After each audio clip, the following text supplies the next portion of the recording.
Salmo 9. Louvar-te-ei, Senhor, de todo o meu coração. Contarei todas as tuas maravilhas. Versículo 1. Como é bom iniciar o dia lendo algo assim como o versículo acima. É um verso de ações de graças, assim como o enfoque deste salmo. Só que após estudá-lo, percebi algo sério, que creio eu, tem sido o grande problema da maioria ao ler este livro.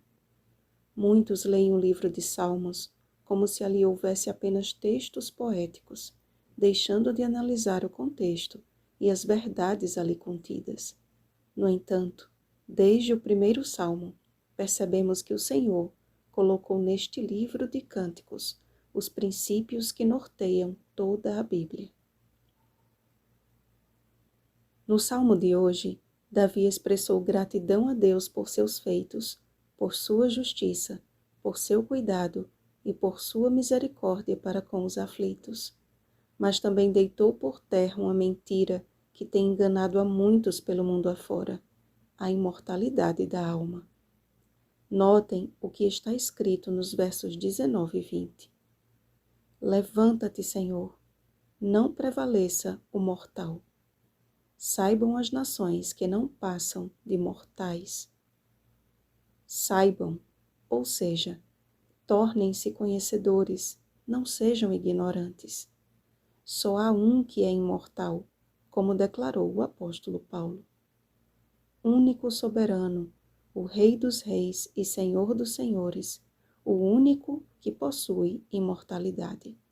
1 Timóteo capítulo 6, versículos 15 e 16. Percebem?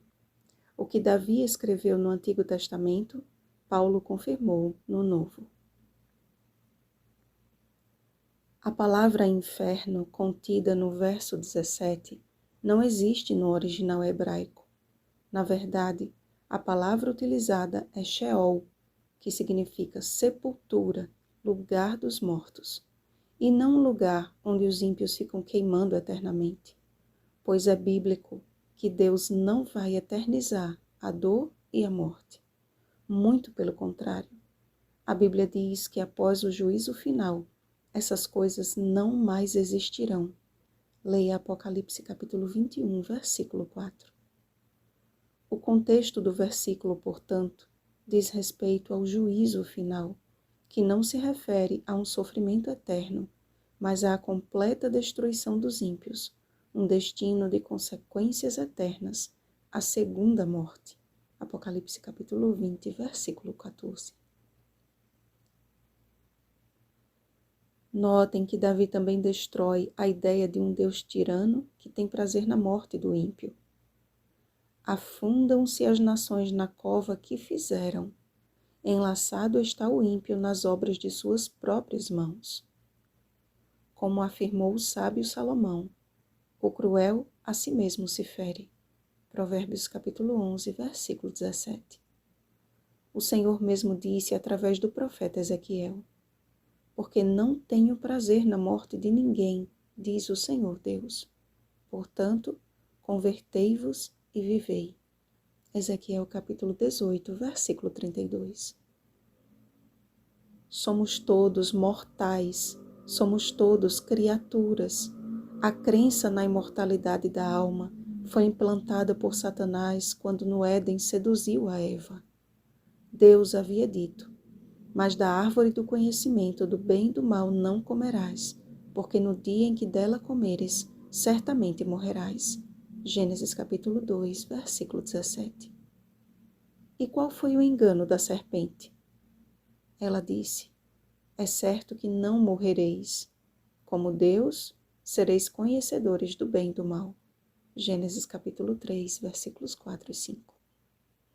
Acreditar na imortalidade da alma é querer ser como Deus, seguindo o mesmo caminho daquele que almejou ser maior do que Deus.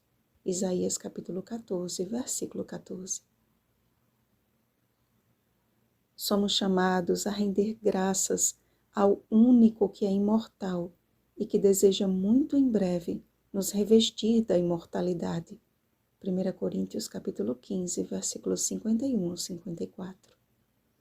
Continuemos buscando ao Senhor, e Ele não irá nos desamparar.